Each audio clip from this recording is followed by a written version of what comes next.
मलिर के इलाके में एक बार फिर से लैंड माफिया सरगर्म। सादा लोगों को जाली नाक्लास नंबर 22 डे जोरेजी में हदीर पार्क सिटी के नाम से जाली सोसाइटी बनाई जा रही है, जबकि इस जमीन का केस कोर्ट में चल रहा है, मगर फिर भी इस जमीन पर काम जोरों शोर से जारी है। कौन है इसका जिम्मेदार?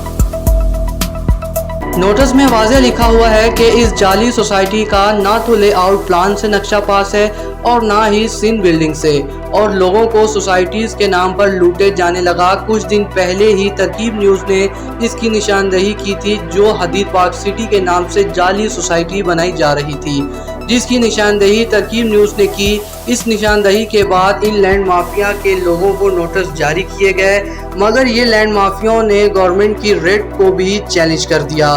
ज़राए से पता चला है कि इसके बाद भी ये अपनी सोसाइटीज़ में काम जारो साजी रखे हुए हैं और जाली फाइल बनाकर लोगों को दे रहे हैं, और दोनों हाथों से सादा लोगों को लूटने में मसरूफ़ हैं। जब तरकीब न्यूज़ ने इसकी निशानदेही की तो मुतल्लिका मुख्तियारकार की जानिब से लैंड माफिया को नोटिस जारी किए गए, मगर इन्होंने रेवेन्यू ऑफिस में आना भी गवारा न समझा। इन लैंड ग्रेबर्स का कहना था कि ऐसे नोटिस से कुछ नहीं होता, हमारे पास बहुत पैसा है, पैसा खिलाकर सबका मुंह बंद कर सकते हैं। जैसा कि मेरा कैमरामैन आपको दिखा सकता है कि लैंड ग्रेबर्स के सरगना, जिसका नाम इश्तियाक शाह है, जिसे आप इस वक्त तरकीब न्यूज़ के स्क्रीन पर भी देख सकते हैं, जब इसको गिरफ्तार किया गया तो इसे पुलिस की गाड़ी में बिठाने के बजाय एसी वाली गाड़ी में बिठाया गया, और मगर 1 घंटे के बाद इसको रिहा कर दिया गया।